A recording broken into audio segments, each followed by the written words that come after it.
Yeah, I'm back here again, my students.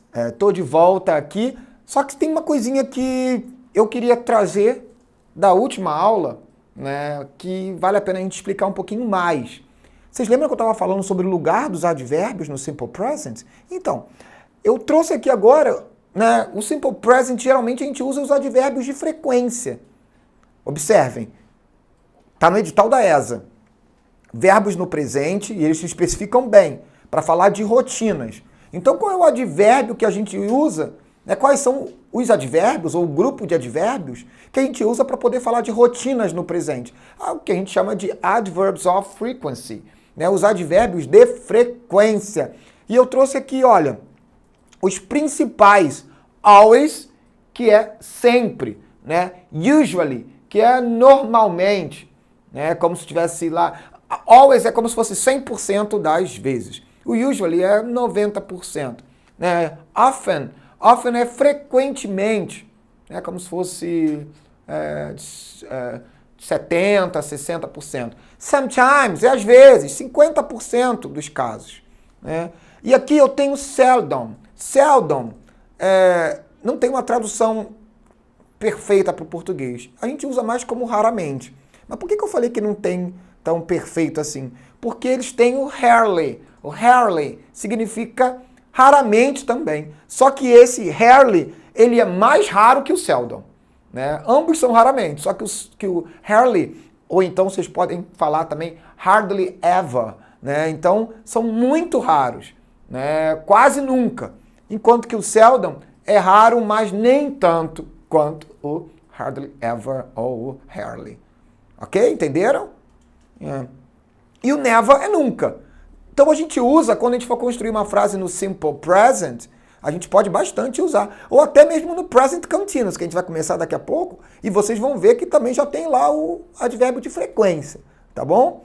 Mas, né, I always listen to music. Eu sempre escuto música. Né? Então, o I, né, o sujeito, depois vem o advérbio, depois vem o verbo, ok? Ou então, né, eu posso usar na negativa. I don't always. Né, eu não sempre jogo futebol. Play soccer. Alright? Usually, então, I usually go to the gym. Né, eu normalmente vou à academia. I often cook at home. Né, eu frequentemente cozinho em casa, isso é verdade. Então a gente usa o nossos advérbios de frequência nessas situações, ok? Agora, a gente vai... E o never, nunca. Então eu coloquei essa seta aqui, ó, do sempre pro nunca. Mas podia também ser do nunca pro sempre, ok? Para a gente ver a frequência. Olhem aqui no meu quadro agora o novo tempo verbal, né, do presente. É um subtipo do presente. No presente a gente tem o Simple Present, a gente tem o Present Continuous. Tem outras formas mais complicadas, como Present Perfect e Present Perfect Continuous. Mas, queridos, agora, don't worry about it. Não pensem muito nesses dois, porque isso não vai ser um problema para vocês. O que está lá no edital, principalmente, é o nosso Present Continuous e o nosso Simple Present. Ok?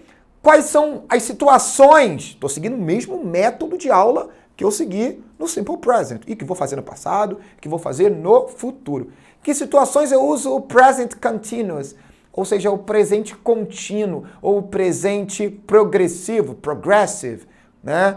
Quais são as situações? Olha o número 1 aqui no meu quadro, now, ou seja, são aquelas ações que estão acontecendo agora, né? Elas estão acontecendo, estão progredindo. Olha essa frase, you are learning English now. Você está aprendendo inglês agora. You are learning English now.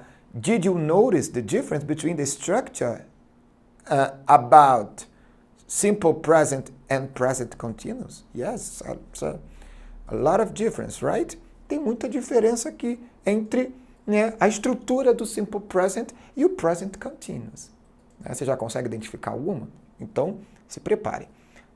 Número 2. Qual é a outra situação que eu uso o present continuous? quando eu estou falando de longas ações, ações longas em progresso, né? Olha aqui, ó. I am studying to be a doctor. Ou seja, são longas ações que estão acontecendo no presente, mas que demora muito tempo. Eu estou estudando para ser um doutor, né? Ou seja, demora muito tempo. 5 anos, 6 anos. E a outra situação, vou mudar para cá, near future. Vocês lembram que no Simple Present, em alguns casos, algumas ideias de futuro, eu também uso, né, o Simple Present? Aqui eu também posso usar o Present Continuous para poder falar de um futuro próximo. Olhem só. I am meeting some friends after work. Eu estou encontrando, né, alguns amigos, né, depois do trabalho. Posso falar assim, ó, tonight I'm meeting some friends. Hoje à noite eu estou encontrando alguns amigos, né, depois do trabalho. Ou seja, é uma ideia de futuro, mas que eu posso usar o o present continuous. A mesma same page que a gente usa, né, que a gente pensou lá no simple present. E também, claro, na língua portuguesa a gente também tem essas ideias. E olha nosso último caso de uso, né, o caso mais importante, os casos mais importantes que a gente usa o present continuous. She's always coming to class late. Ou seja, ela está sempre vindo para a aula atrasada. Ok? Agora a gente vai olhar aqui para o meu quadro que a gente vai mudar para as formas de utilização, né, a estrutura das frases do present continuous.